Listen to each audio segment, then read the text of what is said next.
Welcome, my friends. Today I have chosen, sorry, no, the universe has chosen for me. I had no say in the matter, or did I? The topic of determinism and free will.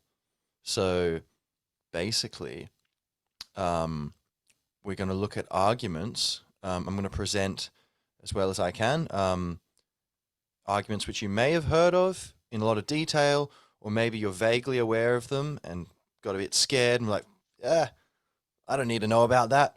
Um, or maybe you're not aware of it at all. But determinism, the idea that actually our feeling that we're in control of our lives and that we are the captain of the ship and we're creating our life, we're choosing things, our whole life is about choice, that actually it's an illusion and it's all just like a big charade.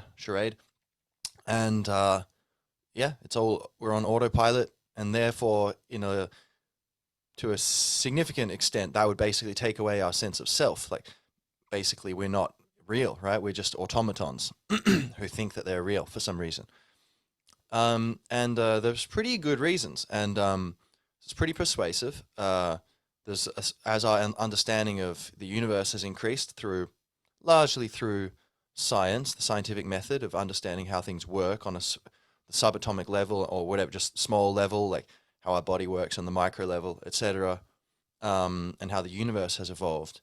It's come into our philosophy of like that feedback of, oh, wait a minute, so what does that mean about our choices and our ability to create our lives, etc.? There's a general understanding amongst most educated people, I think, that actually it's an illusion. You know, maybe we don't talk about it too much, just like love, the idea that, well, love's probably an illusion, but oh, my kids, I love my kids, but let's just not think about that cognitive dissonance. And then I'm going to give my take on why I think that's not true. Basically, I think we do have free will.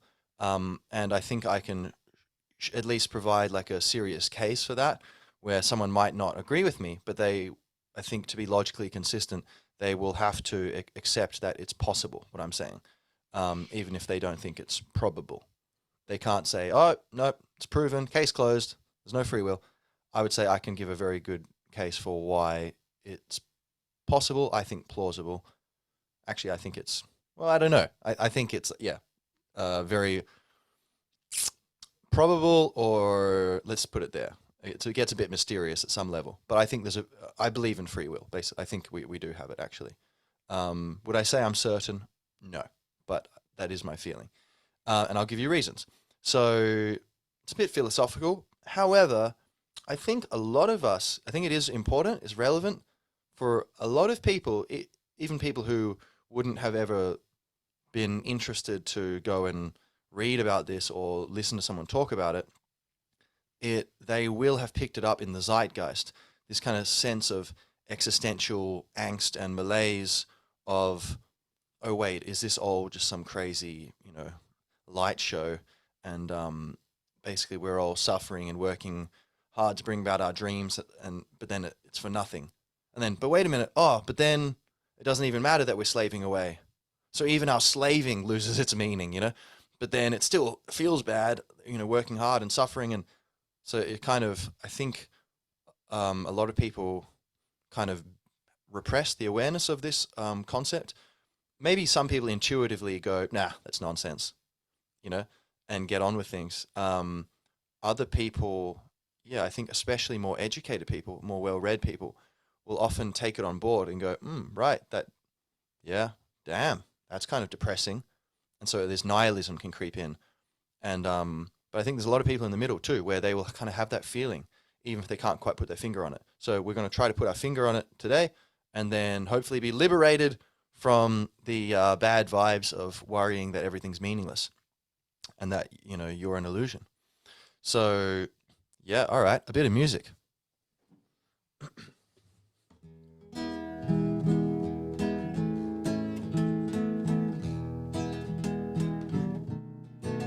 My mama said, son, gonna bring you into the world, but when the day is done, it would be meaningless. You were just like the shadow on the wall Plato called to mind in the cave. It's all a play of forms, but in the end a charade, and you are no more. You're just a setting sun, sweet meal you've been waiting for, something ordered that never came, the disappointment of losing the game, unnamed angst which comes when you lose the feeling that your life has meaning. But we're gonna set things straight. You are free, you are real. At least I really think so. That's called I Think You're Real. All right. So, a little sip of water to get things started. Now, well, here we go. Did I choose to pick up the water, or is this just my body was like, hydration levels below 63 megazerches, send a message to the brain to make the hand pick up water? Because I guess it seems like there's both. Like there's certain automatic things that happen in the body. If you get burnt, you've already taken your hand away before you realize what's happened, right?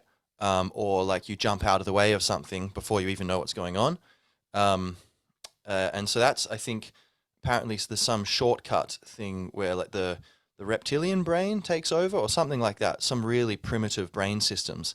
They have the ability where if certain stimuli, as far as I understand it, it's something like if certain stimuli appear, like extreme heat, extreme cold, or very surly expressions on people wearing tracksuits or something like this, then the parts of the brain which are normally in control, like the logical decision-making part, like the prefrontal cortex, I think it is, like executive control, it gets totally commandeered by this automatic autopilot thing, which is basically like these thugs going like, kicking the president out of office and being like, okay, we're, temporarily just saving the day or whatever, like, bringing in the big guns. And so, yeah, it's useful to avoid us getting burnt instead of, oh, wait a minute, am I getting burnt? Oh, pull my hand away. It's like before that, so we just get a tiny bit of it. There's some part of the body which it's like, yeah, this is primitive enough that it knows something's happening. All right, so it just executes immediately. And then there's another part where it's coming from the, decision-making, part of the brain, prefrontal cortex, which is the most, like, I think, recent part of, it's like the human part of the brain. Some other mammals have it too, but where it's like, this, whatever, like, based on these facts which I have in my mind and which I'm thinking about, I'm going to make this decision. Yeah, that's a good idea. Right. And then you do it. And so that's a slightly less direct mechanism from stimuli. You have the stimuli and it creates certain thoughts and you go, right. And then you kind of compare the thoughts and then you make a decision. But people who subscribe to the idea of determinism, that philosophical school, they would say that even that is not a real choice, that it was all determined, and basically say, it's just neuron. It's the same thing, but it's just a more complex version of like stimuli reaction. Like, in any situation, there could only have been that reaction. If anyone else was in your circumstances with that set of stimuli and they lead to certain thoughts, and then those thoughts lead to a certain action, or like, oh, I'm going to do this, and then there's an action, and it seems like there's free will involved, someone sitting there in the executive chair making up the decision, what to do. But actually, there's no one in the chair. It's just an automatic system, and that it's, 2 plus 3 plus 8 equals 15? No, 13, right? 2 plus 3 plus 8? Yeah. So, what does that mean? That I got the maths wrong? Interesting. Let me know in the comments. What does it mean? Was it determined that there would be an error? And so it says we don't need. Occam's razor says assume make the minimum number of assumptions to explain something. So we can explain reality without saying there's these invisible flying dolphin tiger hybrids which encircle the Earth and keep radiation at bay. It's like, well, we can't disprove that. Yeah, but we don't need it, and we can equally explain it just as the way it is. Okay, let's assume it's not real. So fair enough. Okay, and so they would say that with anything. Like, you have the feeling like, oh, what do I want for dinner? Okay, do I want a salad, or do I want to go, have some steak or whatever it is? And that you go, what do I want?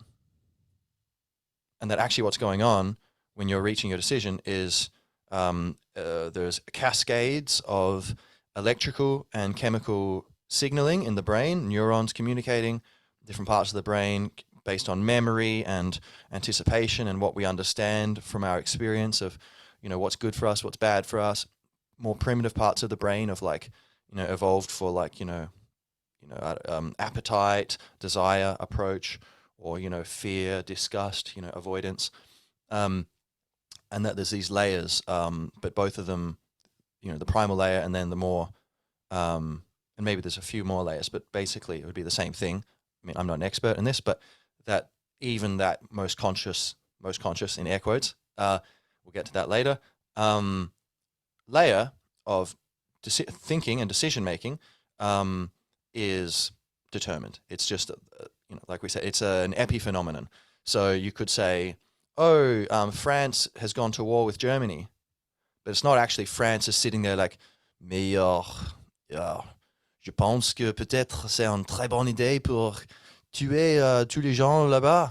Pourquoi pas? Allons-y. Let's go kill all those people. And the Germans, like, I'm not going to try it. My German accent's not good enough. Don't speak German either. But that these two, fellas, these big, there's like all the individual humans are just cells in a 60 million cell organism or an 80 million cell organism composed of human beings, which create this hive mind, and then they have free will and choose. Most people would think like, no, that's not, there's no agency on that level. I don't know if there is. I have no idea. I lean towards no, that there isn't, but I don't know. But that, no, actually the agency is in the individual humans, and this is a snowball effect, a cascade, kind of like an election. Like, it's like, no, it's not like, okay, there's one person choosing who gets in power.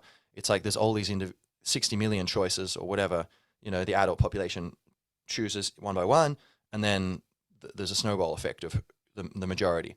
So where a war would be a snowball effect of individuals sending letters, sending memos, talking to people, thinking, I can make money here, or, oh, that person's weird and whatever. And then it eventually ends in this war or whatever the decision is. So, or a corporation's actions to pollute a river because all the individuals are like, well, it's not up to me. Everyone else is going to do it anyway.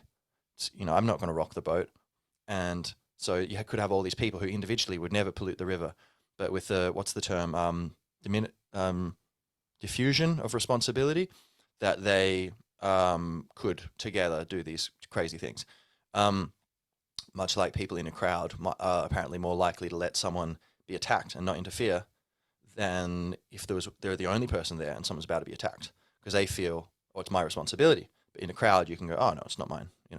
Anyway, so that would be an example where, it might look like France and Germany are actually have agency and they're attacking each other, but actually, no, they have no age. That's an illusion.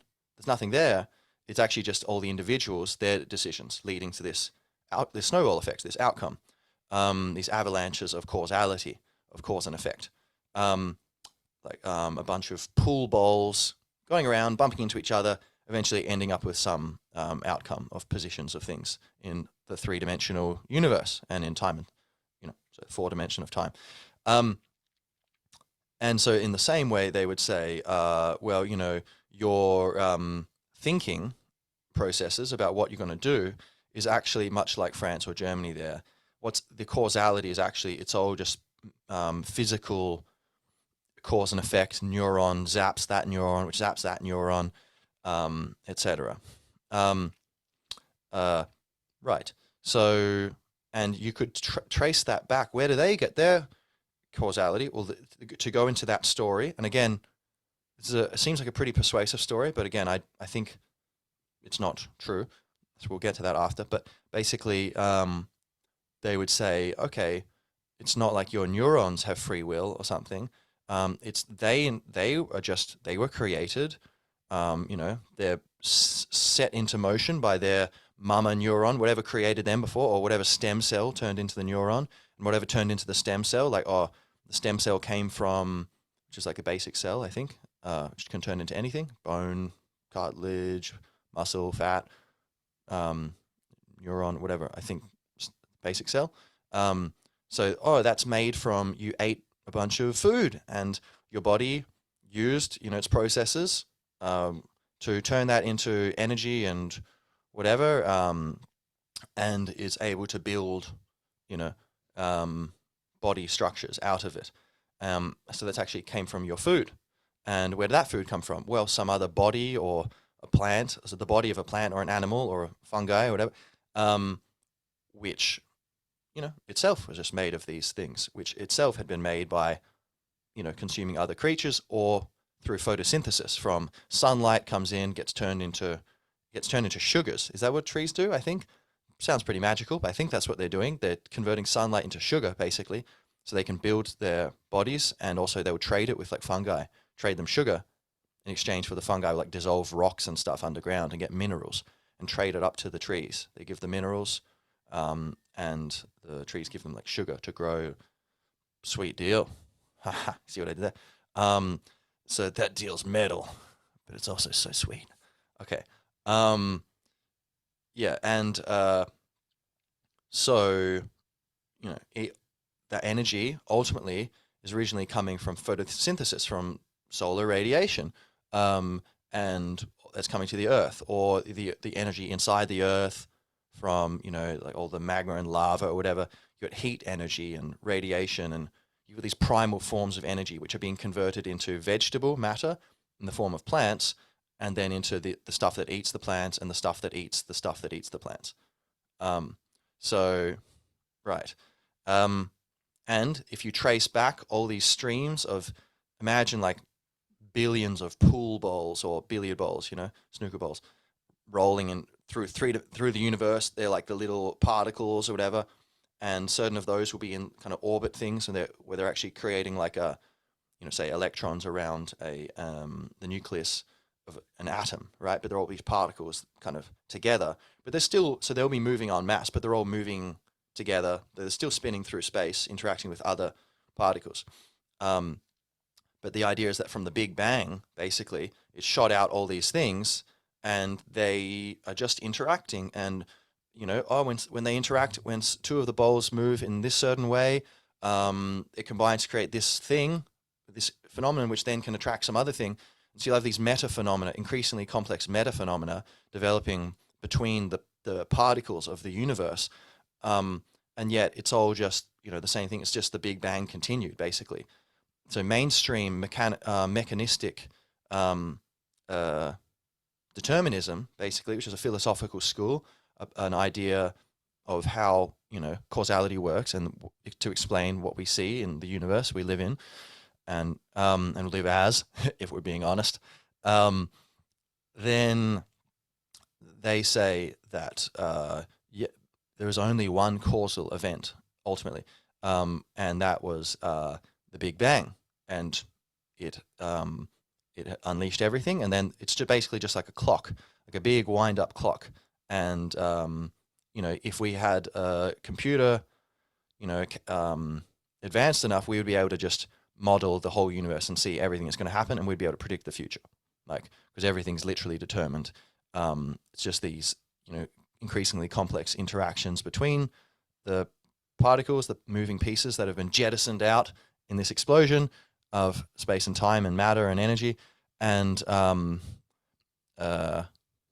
yeah, and that then the feedback loops, whereby interactions between the pieces create increasingly complicated phenomena, but then those phenomena in turn have feedback loops which create new phenomena, etc. And so you could have, energy then turning into simple elements, then combining to turning in, out of my wheelhouse, but like something like this, conglomerating together and turning into stars, like you have these elements getting pushed together with gravity and they get really hot and they explode or something, and then you, in the heart of a star, that's where I think most of the elements that make up the universe they're formed in the heart. Like, we're stardust, right? Our body's literally formed in the heart of stars. So it took a dying star to explode, go supernova, and then that spreads throughout the galaxy or throughout the universe, and eventually those things. So then we have that next level of more complicated, elements, and then they conglomerate and create planets. Some of those planets have the sun nearby or whatever, or they have the conditions for life.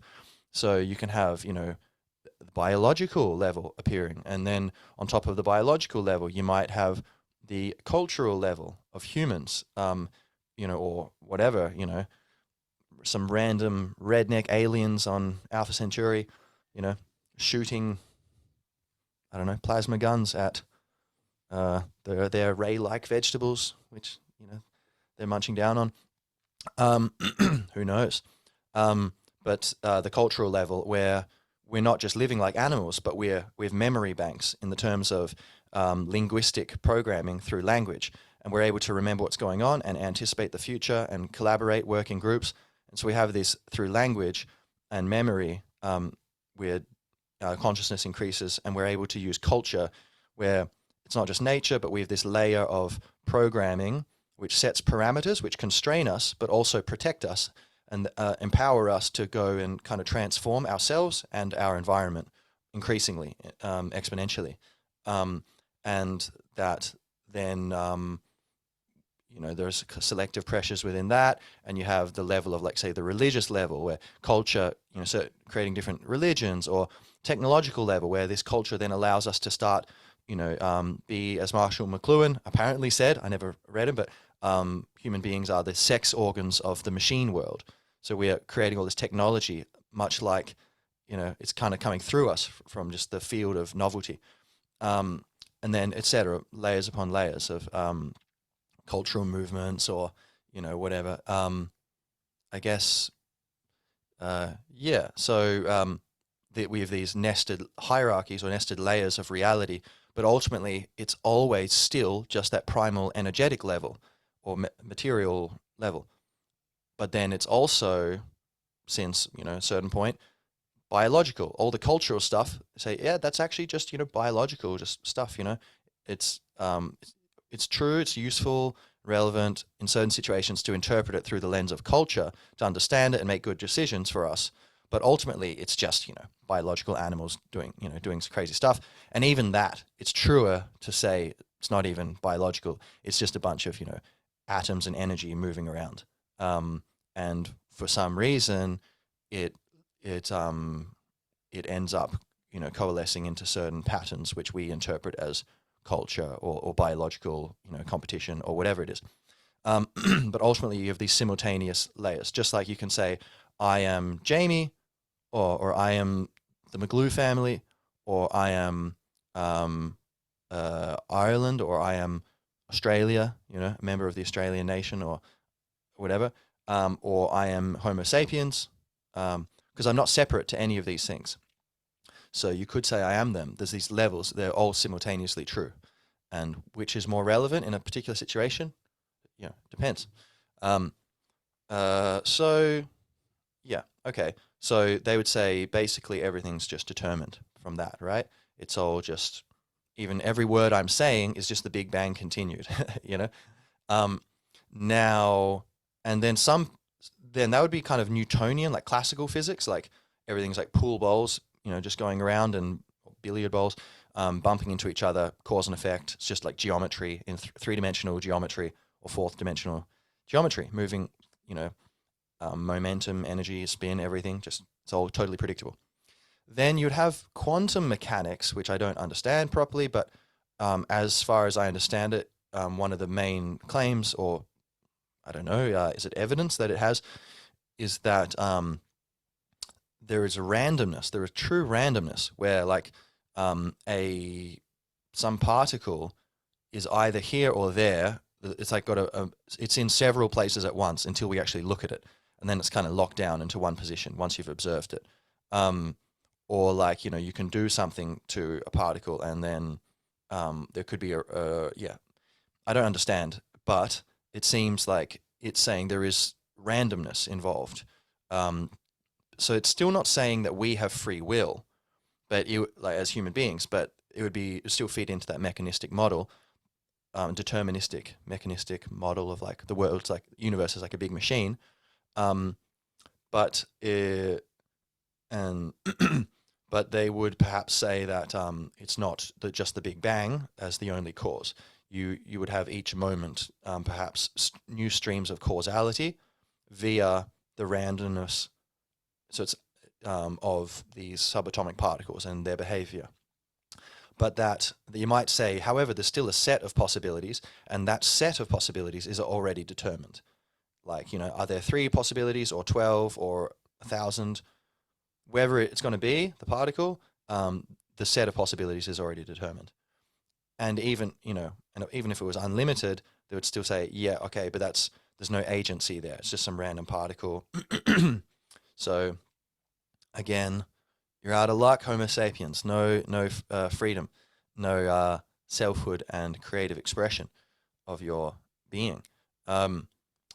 So that would be that. All right. Great podcast, everyone. Let's go get drunk, or let's go imagine that we're getting drunk. While in fact the beer is just slurping the human. The beer is putting on the human like clothing, whereas we think we're consuming the beer. No.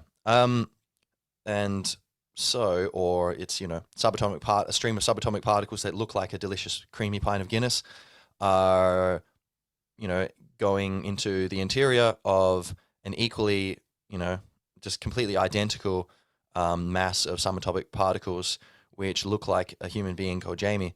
And it's all actually the same. It's just the certain structures within those subatomic particles make one part look like Guinness, another part look like a body. And anyway, once it's consumed, it's going to be processed in certain ways where those structures are altered and in some cases dissolved, and that Guinness can then turn into his body, or the food can turn into the body.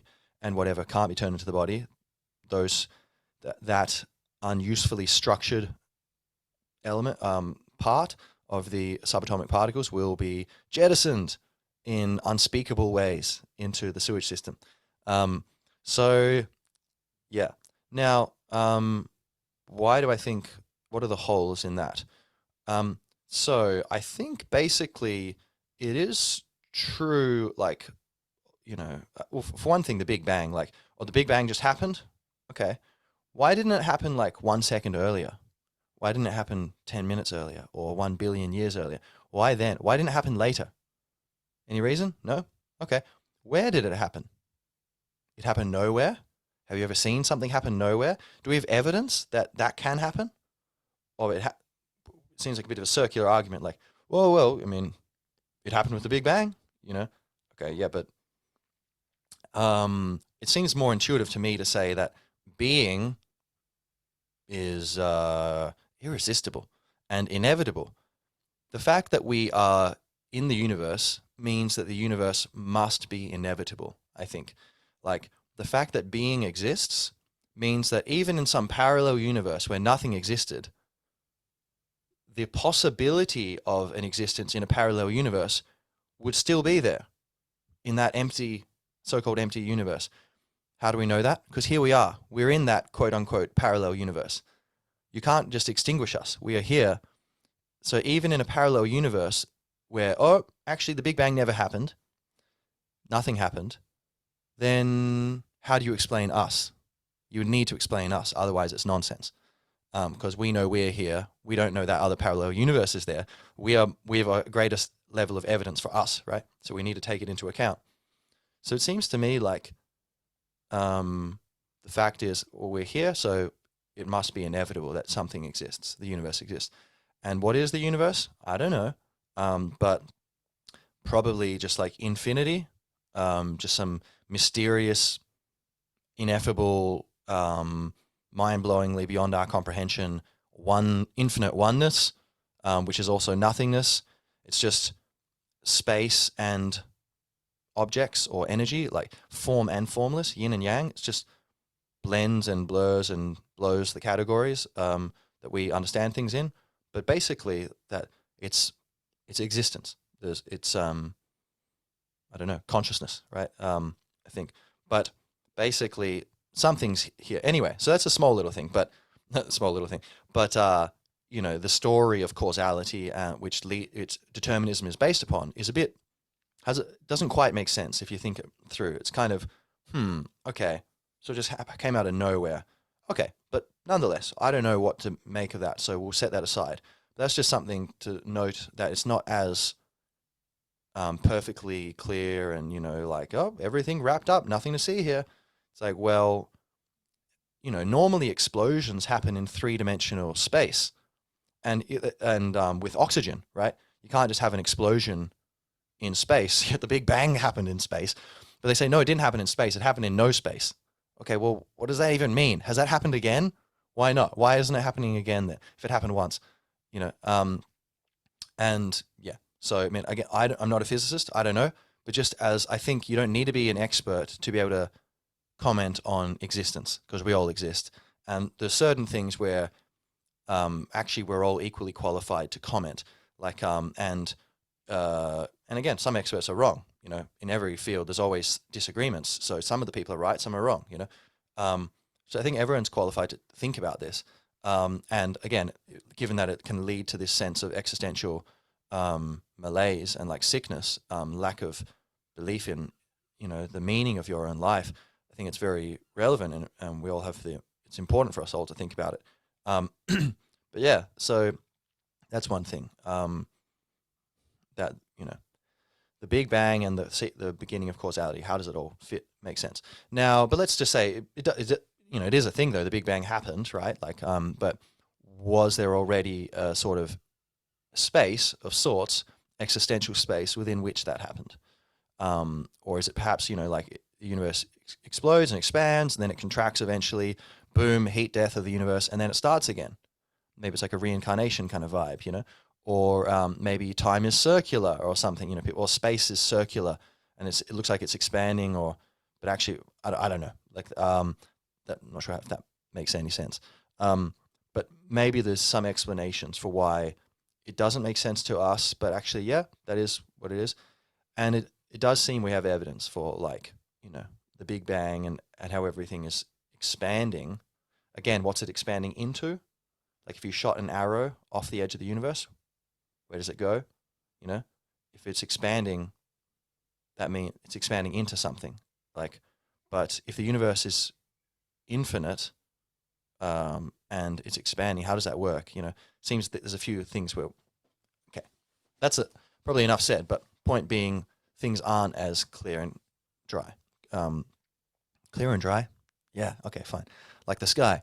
Now, but the main thing, why I think we do have free will, what I think is going on is, so basically in meditation or in presence, as Eckhart Tolle would call it, or, you know, as Zen, as, you know, the Japanese Buddhists would call it, or there's many names for it, but basically stillness, silence, mental silence, consciousness, awareness, basically, or you are able, as I've mentioned, you know, if you've been listening to some of my podcasts, say especially episode 7, Awakening, which focuses on this,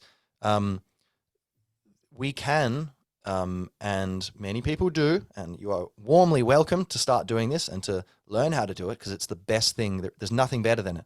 If you haven't experienced it, then you've been missing out. This is the best thing I've ever experienced, is being able to leave your mind, being able to be here without thinking. Nothing is that good. It's the joy of being, you know.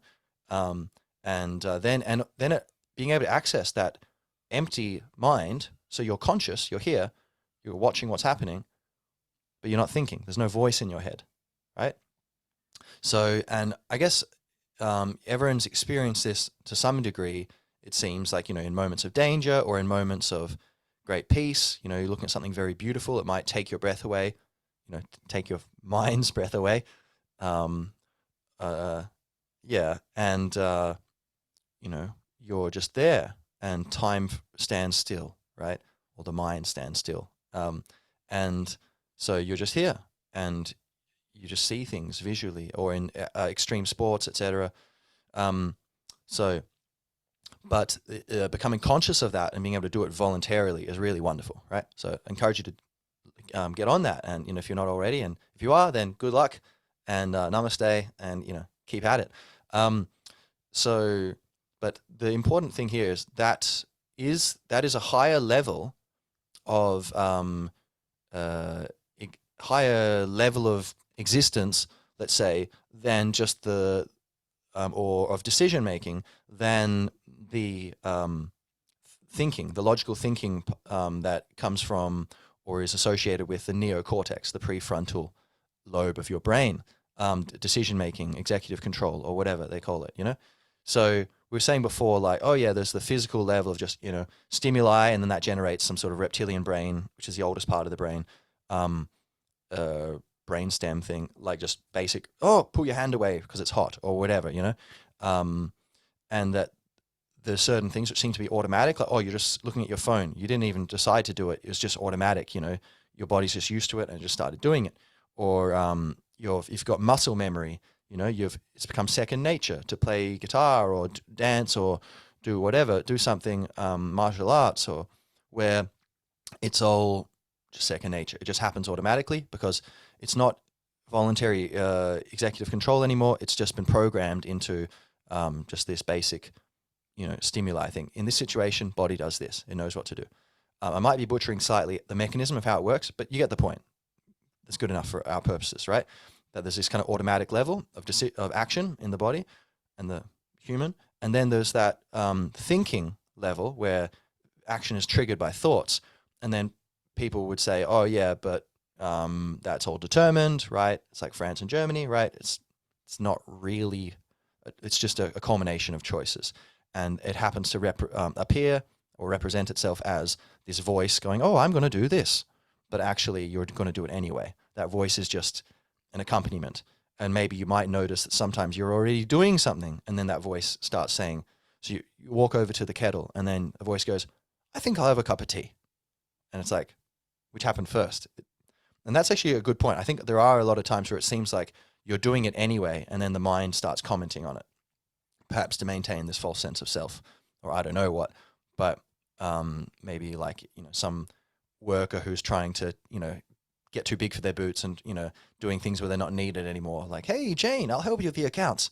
Steve, you're in marketing. What are you doing? He's like, no, it's cool. Go take 5. So that's the mind, maybe. So maybe I would guess the mind is there, like making, what do I want to do? Coffee, tea. Coffee. Okay, I'll get coffee. And it's there, but also sometimes there's an automatic thing where it's just the decision was already made, and then the mind starts commenting on it after the fact as if it was its decision, you know? But nonetheless, both of them, yeah, I think I would actually agree. Both of those are actually, I would agree, I think they are determined. Like even your thinking, largely, that is determined. It's just a flow of thoughts, and actually there's no free will in there. It's just thought leads to thought leads to thought. And certain thoughts, when they appear in your mind, they were always going to have a certain effect, which is to trigger another thought, or at least to trigger a certain range of thoughts, similar to the quantum mechanics thing. Like maybe, the particular thought might depend on a million different variables. Some of them might be arising from true randomness, ultimately from the quantum bedrock in that moment. But ultimately we could say, okay, split the difference or whatever. Basically, yeah, there's a certain range of things you are always going to do. And so we could say, yeah, it's determined basically. And I think, yeah, a lot of thinking is like that. And it's very complicated and nuanced, and it's fun, but it's like maybe actors in a play where there's a bit of room for improvisation, but the story's all set. The dialogue is more or less set. There might be slight variations, due to mutations, random, mutations, accidents or whatever, and then flow-on effects. But basically, it's all determined, and it's just enjoyable, but the script is written. However, with mindfulness, or with whatever you want to call it, the best name would just be nothing. There's no word for it, because the whole idea is you're getting outside of words. Words and thoughts. Words are thoughts, right? They're symbols, a symbol is something which stands for something else. Guitar. But actually it's just like a lump of, universe, energy, matter, wood, whatever, metal and plastic, whatever you want to call it, or a bridge and a body and a neck and a headstock or tuning pegs, whatever level you want to look at it. Or is it a guitar? But that's a word, guitar, and it's a symbol for the real thing, which is there, and I can touch it, and I can exit my mind, and I can look at it, and I can go into it with my consciousness. I become the guitar.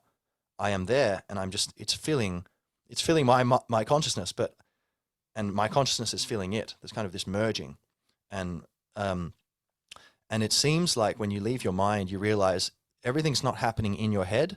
Actually, your head is the whole universe. We're all sharing a head, and it's called the universe. Seems to be something like that, and actually, we're in three-dimensional space. It's not in your mind. It's not just how you see things, like a movie that's being played to someone eating popcorn behind your eyes. No, like your head, the guitar, your body, the oxygen, it's all three-dimensional space, and this is all shared. And basically, cut to the chase, it seems, and if you want more detail, episode 7, or look up, read a book. But basically, the emptiness within which everything is happening, the infinite emptiness within which all the objects are appearing. So you have a room, but the room is not just objects. Perhaps the most fundamental quality of a room is the space. And so we are the space of existence. That is the consciousness, and that is who we are. And when you exit your mind, it enables you to see more clearly, and then you get a different perspective, and then you can go back to thinking, but it changes your thinking. It's like fertilizing it, and you can go back and forth between them. You can go back and forth quite regularly, or you could, 10 seconds thinking, 10 seconds silence, 10 seconds thinking. Or you might go, okay, a minute thinking, a minute silence, a minute thinking, or maybe a minute thinking, 10 minutes silence. A minute thinking, 10 minutes silence, or vice versa. You can have these alterations of your consciousness, and that's going to improve your thinking. You have more thought avenues available to you. And so, and because you're getting a lot of input just from the raw experience of the moment, when you turn off your mind, you can basically get outside of those determined streams of causality of thinking. And we are the universe. This is a bit of a digression, but it seems like basically we are all the space. We're the form, but everyone's the form. Like I'm Jamie, but I'm also Steve, the bossy dude from marketing who's trying to take whatever her name was from accounting's job. Maybe I'm not hypothetical, people. I'm not sure. But that we are all experiencing your life as here you are. Sure, fair enough. I'm Jamie. Yeah, you're who you are. Thanks for joining me on this majestic journey into truth and understanding and freedom. But on the deeper level, like this is not going to last. I'm not going to be Jamie forever, am I? Spoiler alert, I'm going to die. The twinkle in my eye, and so, but I will remain the universe, because where am I going to go? I'm already the universe. Once you understand that you are the universe, you're not in the universe, you are the universe, because there's nothing except universe. And you are here, you are consciousness, you are the witness. Are you not the witness? Let me know in the comments. Are you the witness or not? think you'll find you are the witness. So you are consciousness. You are the witnessing space. The universe is one. Physicists would tell you that. Oh, it's all just big massive energy. There's no real different, everything's like this sea, this soup of energy. I believe that's what they say, more or less. I think there's argument, again, episode 7, there's arguments for why it's all one. I think in episode 7 I say it, but whatever. Enough about episode 7. Episode 33, woo, live in the present. We are all sharing this space, and we can, when I see you, which is very interesting, when I see you in your face and I look into your eyes, I'm actually becoming you, because my consciousness is leaving the body of Jamie and going into your body, your eyes, your mind, maybe, if I connect to you deeply. And so in a way, we're kind of returning home briefly, where once again, we are one on this, we're both, I'm experiencing myself as you more deeply. But anyway, that's, I hope you've experienced this, or you will experience it, because it's not as crazy as it sounds. It feels really normal, and yet, oh yeah, that's cool. I'm like me, but I'm like everyone too, and everyone is. So that's like love. There's no boundaries. There's no need for deception. We're all branches on the same tree, What's the tree got to fear from the tree? What's a branch got to fear from the other branch? What's a branch got to take from another branch? Nothing. Here we are. Let's grow together, But anyway, okay, so we can enter the space of free will every time we enter emptiness, the empty mind. And basically what I think is happening is the emptiness which created the Big Bang, the field of pure creativity, the womb of emptiness, of formlessness that gave birth to all the forms, that is present. It didn't go away. It's always been present. And in fact, we are it. And so by connecting back home to ourselves, by going through this whole journey of billions of eons of evolution, of increasingly complex structures, it's gotten to the point where the structures are so complex in terms of thoughts and thought patterns, and culture and, philosophy or whatever, that we are able to, and scientific understanding, which feeds back into our philosophy, that we are able, the fact that the same thing which has caused this, what I mentioned at the beginning, this crisis of identity and value and meaning, like, does anything mean anything? It's all pointless, But I'll just be depressed, but I'll go about my activities, because what else am I going to do? But yeah, what a bummer, there's no magic, there's no, me, there's no beauty or meaning in it, no love, no desire, no adventure.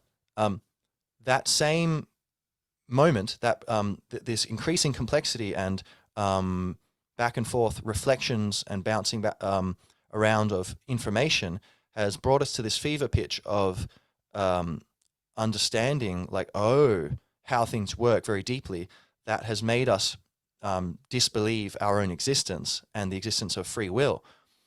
But then pushing through a little further through the membrane, you figure out, you enter, which is basically when you bring in mindfulness, the ability to stop thinking, which is, a skill you need to master. But you can then call it in at will. You can decide to think or not in any given moment. What do you put your consciousness into? Thinking or into just awareness, silence?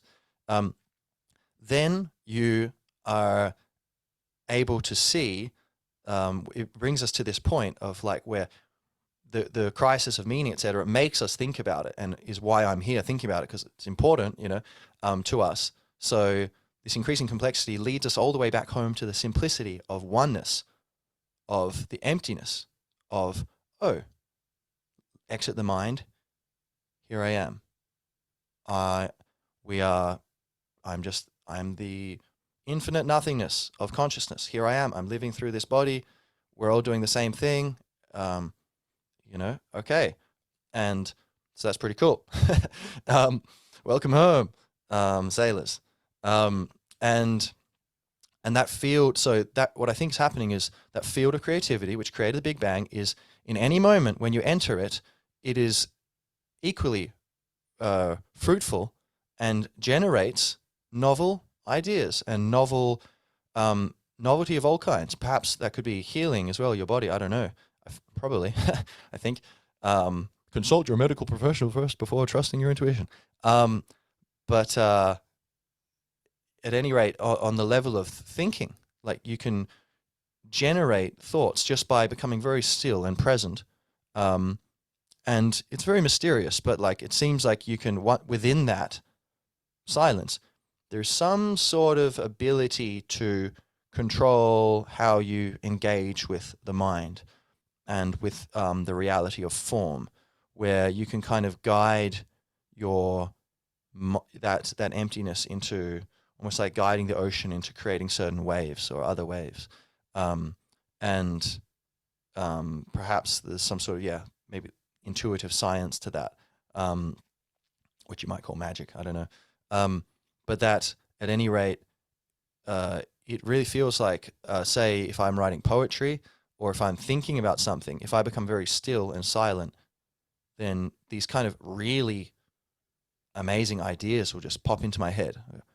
Whoa. And sometimes it feels like it didn't come from me. It's like, that's totally, way higher quality than a lot of the things I'm thinking most of the time. Like, wow, that's amazing.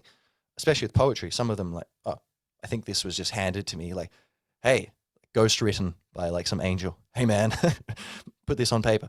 And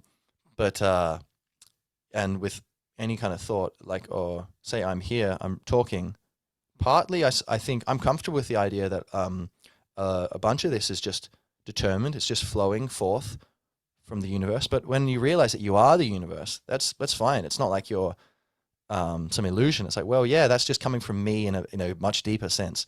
But even me in the more direct sense of right here, right now, as a human, I have the ability to just become still, and then from my depths,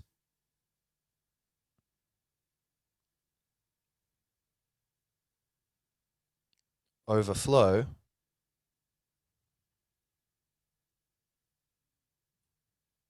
priceless pearls of perception. And is it coming from me? Is it coming from the universe? Both, same thing, I think. So now that's all quite esoteric, but the point is, even if you're not getting into, mindfulness or spirituality or like awakening yet, then I think the fact is, like, you can be, some hoodlum, smashing cars in some bad neighborhood because you were brought up bad or whatever. And you still have this field of emptiness within you. That is who you are, actually. That is the witnessing space. There's thought leads to thought leads to thought in your mind, but everyone is capable of meditation. So that thug can be taught or given LSD or something, and then taught, like, hey, we'll give you $1 million, right? If you can meditate. We've got a thing measuring your brain scan, your brain waves. So if you can get into the meditation state, we'll see it. We'll give you $1 million. A lot of people go, oh yeah, right. And they would be able to do it with a bit of training. They would be able to do it. Like, everyone can. It's just biology. No one's that special that everyone can walk, well, there's some exceptions, of course. So perhaps there would be some exceptions where there's some brain thing going on where it loops, or I don't know. But you get the idea. Everyone has that capacity unless there's some sort of thing covering it up, but it's still there in the background, right? Like walking, you've got the capacity to walk, except, oh, right, maybe there's some sort of tragic abnormality where someone's legs didn't form properly, they can't walk, but still the blueprint of that body was for legs, and their ancestors walked, otherwise they wouldn't be here. So that is in them in some way, So anyone, right, they have that capacity in the background. And so there will be moments, and I think probably the most successful gangsters are probably the ones who accidentally enter into this intuitive, do this, and they might not know what they're doing, and they might be a really mean person in general, but they can dip into this field of intuition in order to use it. But nonetheless, they're therefore exercising free will. And I'm not encouraging you to be a gangster. I'd actually encourage you probably to be I don't know, Renaissance man or woman. of a warrior of peace, bringing the bounties of life to fruition wherever you go, helping us express ourselves, express our freedom, experience our freedom, and create divine music of make your life an artwork, a four-dimensional artwork of, make it beautiful, good, true. Be a gangster if you really want to. All right, I guess it doesn't matter, does it? It's all meaningless. Oh, wait a minute.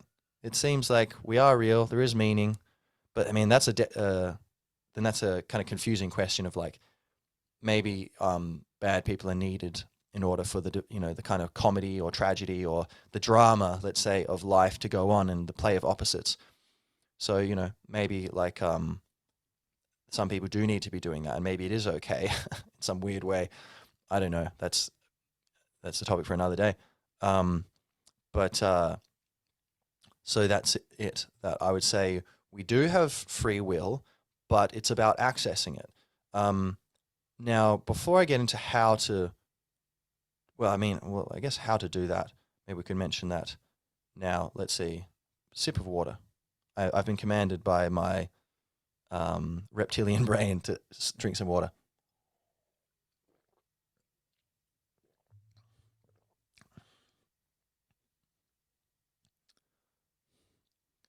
So, now, what were we saying? Damn, reptilian brain, distract me with water.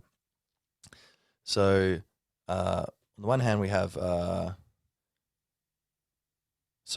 to access it. Right, so how to access that free will. Well, what I just did there is like, I was like, oh, I'm kind of forgetting. What if I forget the thing? What I'm on the internet. What if I don't know what I'm talking about and I ruin the whole podcast? How embarrassing! But it's like, oh, yeah, that doesn't seem like a useful thought. Let's go into silence, feeling, and then lo and behold, it pops up. So again, I would say that's probably me connecting to my free will, and thereby, increasing my consciousness. Exiting thought, increasing my consciousness, and then being able to, again, navigate and know where I'm going and choose where to go. So do I want to talk about how to, let's make a choice. Do I want to talk about how to access free will, or to just explain a little bit about why I would say the thinking in itself is determined or an illusion? Well, I guess we already kind of talked about that before, mostly, that thought leads to thought, and just another thing to think about, like, not just on the physical level of it's all determined, but that in some sense, you're different every moment. You become a new person, because year to year, like, your body's changing, senescence. Cells die and then new cells are born. I think that it takes 10 years or so for bone to be totally replaced, and that's the longest one. I think the others, take much faster. Other parts of the body, other tissues, and so your body's changing. My body from 10 years ago, nothing of it here, and then your mind, your kind of emotional body or whatever, these things are also morphing constantly. So it seems like there's nothing stable there. But then, so you are this kind of, ultimately, the only thing that's constant is consciousness. So that's who you really are on the deep level. But then we're able to play these characters, and that's wonderful. And it's part of the universe. So in a way, it is you also. But all right. So to how to access it, basically, being able to balance, mindfulness. So enter the space of silence, feel your body, pay attention. I guess there's many ways to do it, like paying attention to sensory input, like, sounds, what you see, feeling your body. So the five senses, and kind of grounding your attention into that, so that instead of your mind using up your consciousness, so, oh, sorry, pal, you have to wait your turn. It's being used elsewhere, and so you can kind of prevent the thinking from taking over with practice. significant practice, you can do this. And then, then you can enjoy creating your own thoughts, but also, I think thoughts just come out of nowhere as well. So there's a certain kind of odd balance of just going with the flow and letting things happen, and letting thoughts come and not being confused or perturbed by like, oh, who am I? Am I in control? What am I thinking? Or, when I was meditating back in the day, I used to think like, oh, wait, do I need to make myself breathe, or is the breathing just coming naturally? I think it's both. You can do both, and it doesn't matter. Like, whatever. It only seems to matter because of some thought which says, wait a minute, stop everything. I want to understand, but you go, well, whatever, just let it be. So it's a bit of creating your life and then also letting it be created and just experiencing it, improvising, like, improvising to God's script,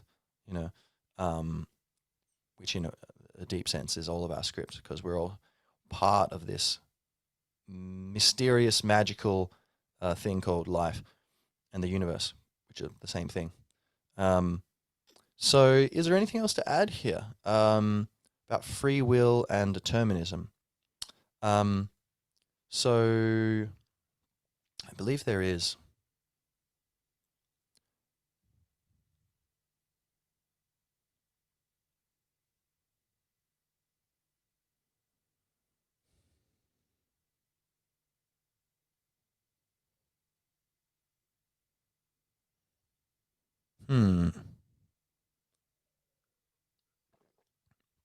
Do you have any suggestions? Anything to add with your own free will, your own power of choice?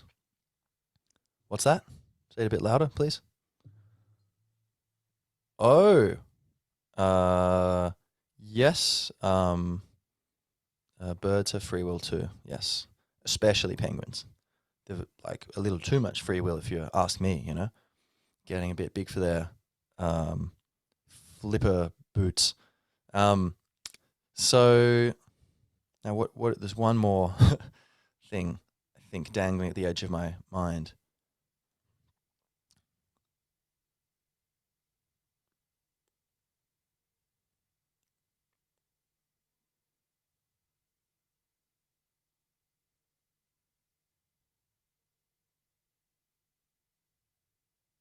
Right, got it. So, my apologies for that intermission, everyone.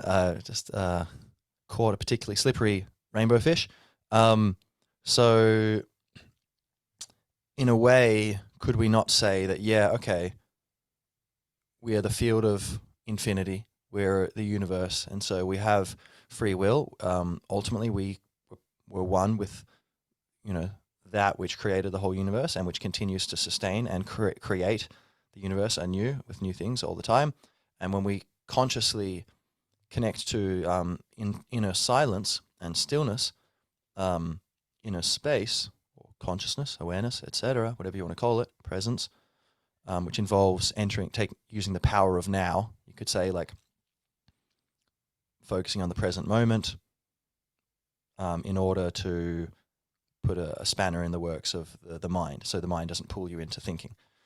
Just being here, being able to observe thinking, thoughts can come, but you don't lose your awareness of and your identification with the emptiness. So you remain aware that you are, in fact, this emptiness. You notice it, and you notice that you are it.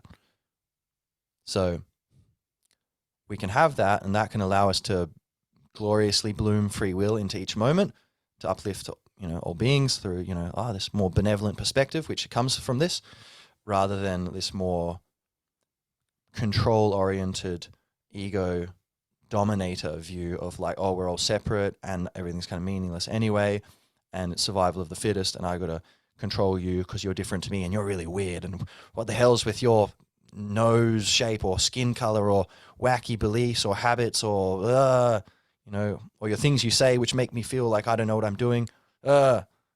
Stop that, So it's a much more harmonious perspective when you enter your free will, your silent awareness. But And so that's all well and good, Jamie, if that is your real name, universe. But then does that not mean, in a way, everything is determined? Because it's just the universe is doing everything, but the universe is flowing. But if it, it seems like, past and future, are they even real? Or is it all just happening at once in one eternal now, one perpetual present, where it's just this, there's no fourth dimension and it's an illusion. It's just 3 dimensions and everything's just happening in this huge space. And then maybe that's just a metaphor, and actually maybe it's not even 3-dimensional. It's some sort of simulation thing. It's like coding, like the matrix in the mind of God, and it's all just happening in this dream state, like you're walking down a street in a dream. Is that 3-dimensional? Well, I don't know. Is that in the astral realm, or is that just like in your imagination and it's not even anywhere? Is that what the whole universe is like? It's just the mind of God. It's just being. It's just this personality, or this experience and experiencer, and that's all it is. It's endless and beginningless, and it only appears to be this 3-dimensional thing. It's just a way of understanding itself. Are there other ways it's understanding itself simultaneously? Who knows? Side note, some people would say freedom, that choices are made by, I think, our higher self in like other dimensions, like the astral realm or whatever. And that would be free will coming in. And maybe that's so, but nonetheless, that itself could be conditioned and just, determinism of a higher form. Like your soul has certain patterns which have been determined, or as reactions. It's not a true response of like free will. It's just reaction, cause and effect. But then even then, like you'd think, so but by coming to entering presence, you are connecting with that. Who cares? Whatever's happening on other dimensions, whether it is or not, or whatever's going on, 100%, you are realizing, wow, I am not separate from the universe, and you can come to understand I am the universe. So, and that is the free will. But all right, back from the side note about the astral shenanigans. So, yeah, so we could say, is this all, whatever's happening with the universe, is that all kind of determined? Like yes, it's, the free will that I have is coming from the universe. So is that not just like I'm just the hand of the universe being moved? Or if I say, okay, you are the universe, then say we're all the universe. Let's take it from the point of view of we're all God, okay? At one. We're not, separate. We're all God, okay? We're all the infinite oneness. So are we, and maybe you could say, we're not taken all together. Is it like there is a separate consciousness different to me? It can't really be separate, but then this is where it gets mysterious. I mentioned at the beginning, I'm not totally sure, of course, that's some parts. But is it like my cells have a certain consciousness to them and self-agency, and then they kind of, I am the culmination of all them, and that's like my level of the fractal is that I have my consciousness here, and yes, I'm one with everything, but I'm not totally in touch with what each cell is thinking or doing, but there's something it's like to be a cell, in the words of, who was that, some philosopher? There's something it's like to be, a cell. It means, okay, there's consciousness there. And then if so, then is it like God is like, there's this consciousness that I am not. It's like, it's a kind of more subtle level of form where it is, a personality which can talk to me and is separate to me, and is maybe orchestrating things and creating this universe, this cosmic dream of trillions of galaxies beyond comprehension or whatever's going on. And is it like that? Like it's a different part of this kind of fractal that is the personality of the one. I don't know. Seems like that. I don't know. Probably. I don't know. But then, or is it just like it's all like God is waking up through time, through us, and as we raise our consciousness, that allows the collective to kind of wake up, or has the collective always been awake throughout this dream? Who knows? But nonetheless, let's say taking the point of view of like God, let's just call it God, whether that's us or whether in an important sense it's not us, but ultimately we're one with it, right? But it's a paradox. let's just say God. Is God is God just the way God is? Or, I am as I made me. Or I am as my making made me. I am as I was made to make myself. uh, you know, and I made myself as I was made.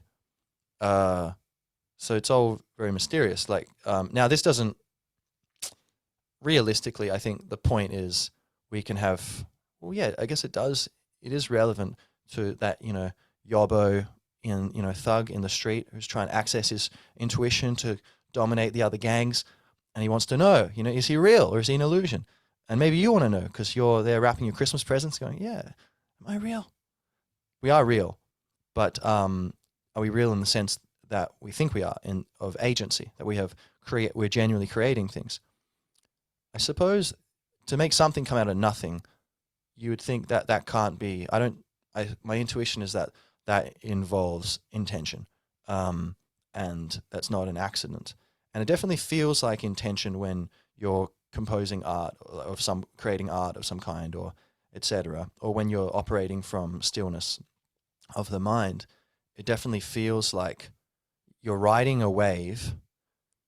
Like here, I think a metaphor I've said before, but it feels kind of like, say, people who are suffering, etc., and really, in hell, psychologically speaking, as Jordan Peterson would say, like, who are having a terrible time.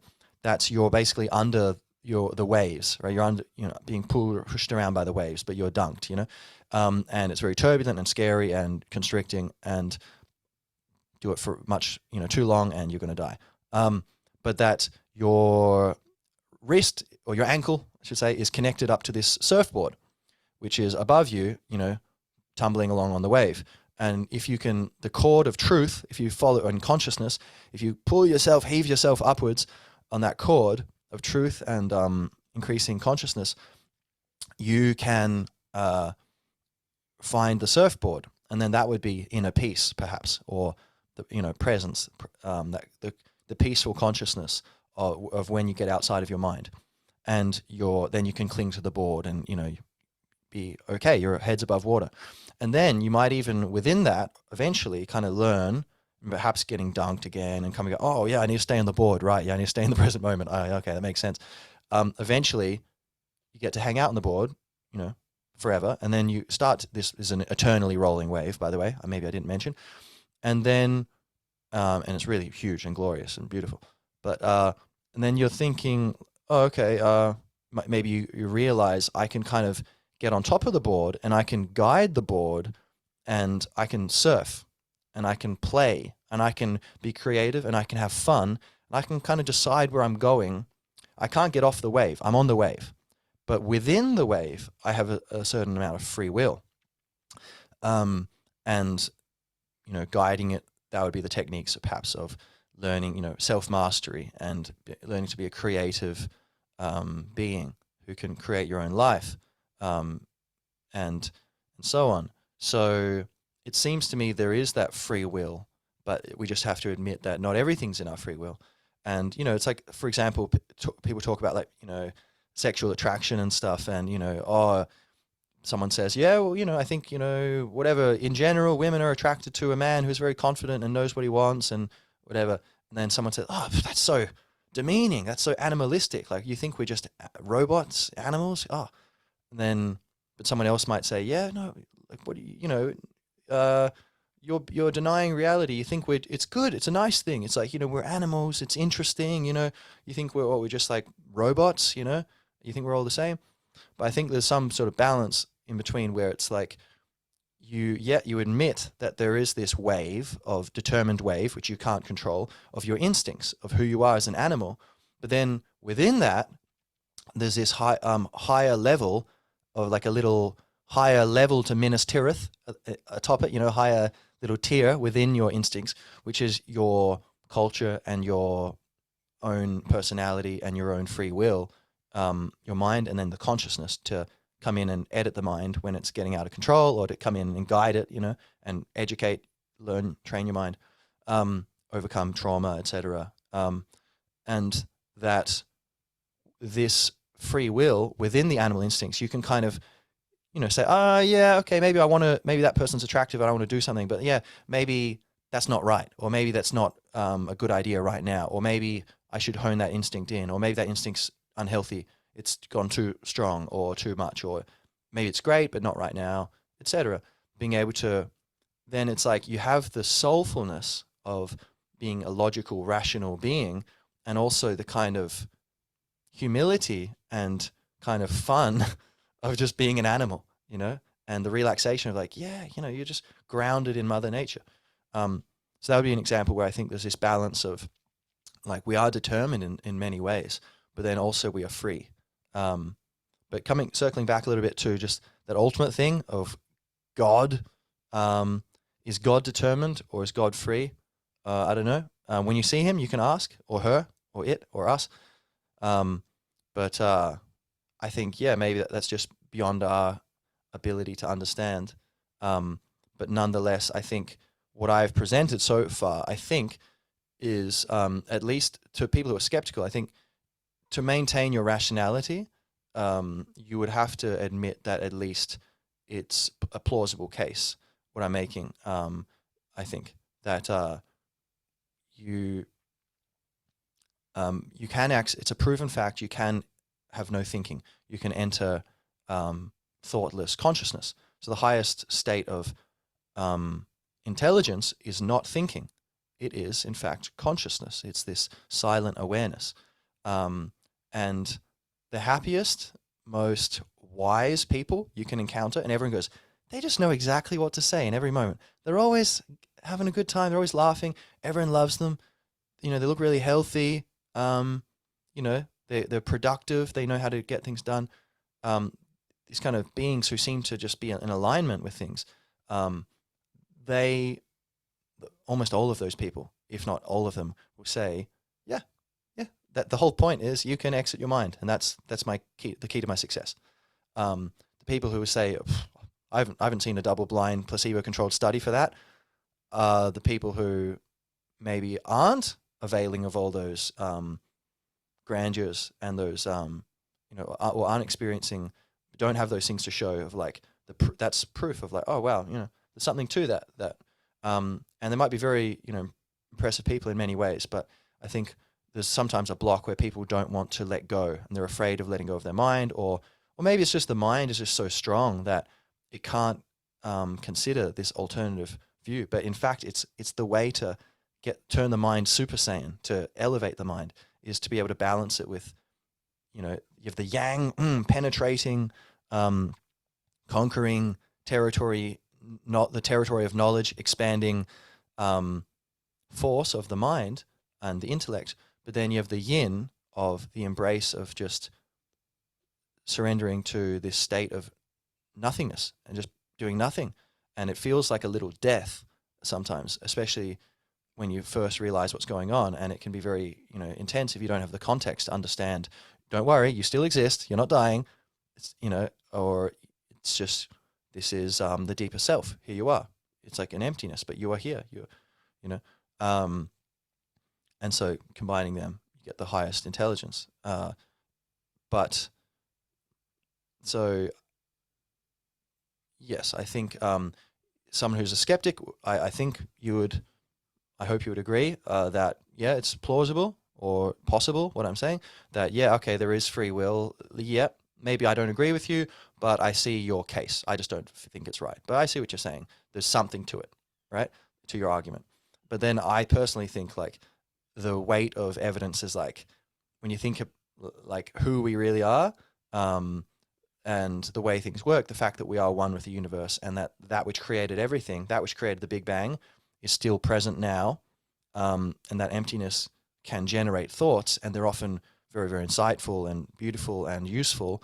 It stands to reason that most likely what's going on is our intuitions that we've had through our whole lives, and you go have some kids, they'll have the same intuitions, is that we are real. We are creative beings, and we are creating our lives whenever we enter the present moment and stillness. And so there's a bit of a dance where maybe you get a bit drunk, you lose your ability to kind of be more mindful, and you're kind of just riding in the flow of the wave a bit. But then and or if you don't eat as healthy for a bit, you're not practicing your spiritual disciplines, maybe you'll lose a bit of self-control and free will, and you're just kind of riding the waves for a bit, and maybe that's fine within balance. Everything in balance, or everything in moderation, including moderation itself. And maybe that's your journey. And if you're, not harming people, if you're living a pretty good life, then maybe you have the right to explore your own free will and determinism as you see fit. But the idea that, yes, we have this capacity to nurture our creative power, our ability to to be the masters of our own destiny, and that on the ultimate level, what's going on with God, who knows? But I think we'll be happier if we assume we do have free will. But also, it's not just wishful thinking. It's on the balance of probability. I think, yes, mindfulness does equal free will, and that's what I'd say certain wise spiritual teachers I've heard them say this much the same. That you have choice, but not always. If you get lost in your emotions, maybe you will lose the ability to get up to the surfboard. And to be able to have choice, or you'll lose your footing on it, or you're just barely hanging on to the surfboard, and so you can't guide it. Maybe you're at peace, but you've lost the ability to really guide it because you're not grounded enough in the skill of aligning your being with the board and with the wave. So, but then nonetheless, you always have that ability, but it might go dormant sometimes. Then it might spring righteously into life.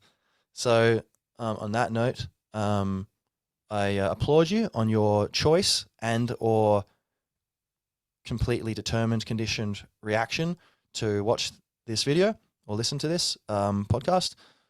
If you liked it, please like it if it's on YouTube, or can you do that on Spotify, etc.? I don't know. If so, go ahead. Follow me, subscribe, click the notifications bell so you know when I release new videos. I think that's how it works. Comment whatever you thought was interesting, or anything you want a question, or if you suggestions for things to do videos on.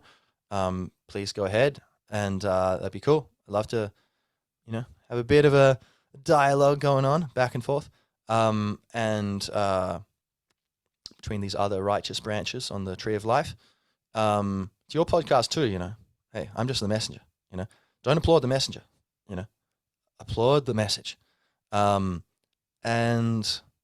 yeah, social media, I have I'm on Twitter and Instagram and what else?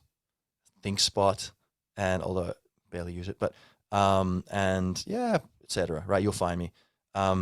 So thanks everyone, and much love, and enjoy the yin and yang, the twirling, glorious, descending / ascending / orbiting / trailblazing, ever flipping coin of freedom and surrender. Much love.